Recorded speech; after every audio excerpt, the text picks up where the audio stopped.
Allen. Bipolar disorder in the 21st century. Bipolar disorder in the 21st century, Sarah Parker Allen.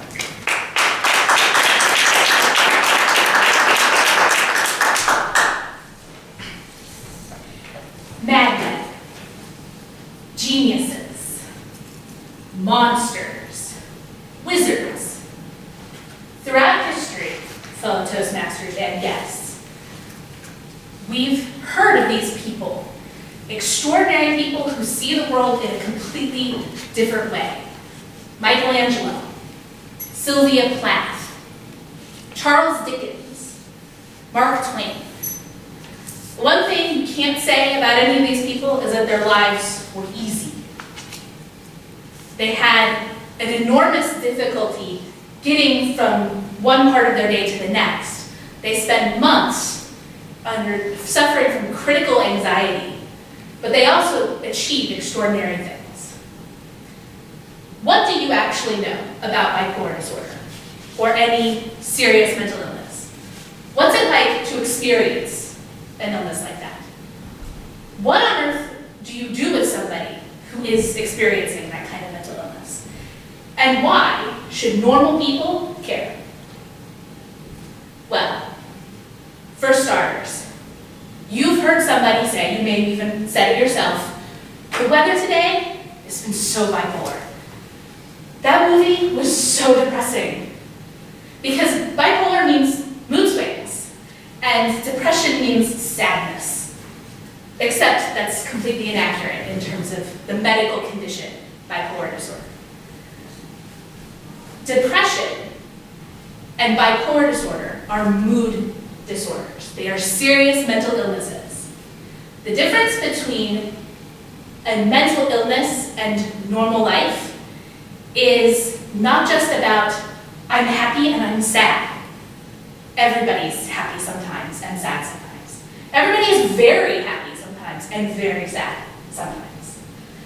With something like bipolar disorder, the key is that it actually damages your ability to cope with life. So for example, your wedding day. It's great, it's wonderful. You have a great time, you enjoy yourself, you party, maybe you drink a little too much, you stay up later than you should, you maybe have a little bit of trouble concentrating on boring things like paying your bills because you're distracted by how happy you are. 2 weeks later, you're fine. That was just one day. Funeral. You're very sad. You feel actually physically weighted down with your sadness. You can't really concentrate. You might not be able to sleep that much because you're busy worrying about the person that you're missing. 2 weeks later, you're fine. Depression doesn't have a cause. There was no funeral. But you're still distracted. You're still down. You're sad. You may not cry. The difference between a mood and an emotion is the difference between winter and snow. It might be snowing, but it might not be, and it's still winter. Depression can involve sadness, but maybe not, at least not the whole time. It has to do with what happens to your brain and your emotions over a long period of time. Bipolar disorder includes both depression and its opposite, mania. Mania is where you're up. It's like you went to a wedding and you've drunk too much and you're excited and everything is working great for you. And it goes on for months and you couldn't possibly care about your bills and you don't really want to go to work and hey, let's just take a plane to Paris, right? 2.6% of all Americans suffer from bipolar disorder. City of Columbus has 10,000 employees. That's roughly the equivalent of the entire refuse collection division. All right? Of those people, about 220 of them are not being treated effectively at all. They're not getting their lithium, which by the way tastes terrible. They're not spending time in a mental institution, and by the way, nobody actually lives there because we would need 8.7 million hospital beds if we put everybody with bipolar disorder in hospitals. Most of them spend a few weeks there at most. You should care because every day these people are suffering, and every day they could be achieving so much more.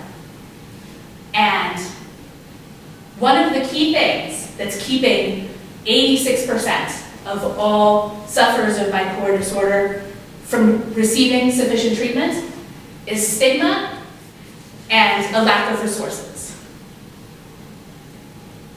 Every day in Columbus, based on an interview with a person we'll call Tom, who lives here in Columbus and spent a few months in mental institutions this last year, there are only about 100 people actually spending time in the hospital. And that's not just bipolar disorder, that's everyone. When Tom was in, he actually had a girl who had agoraphobia. There were several people with dementia just waiting to find a bed in a proper nursing home. There were people who were just detoxing from alcohol. You can't get the help you need without resources, and you don't want to get the help you need with stigma. That's why you should care. That's what bipolar disorder is. Thank you.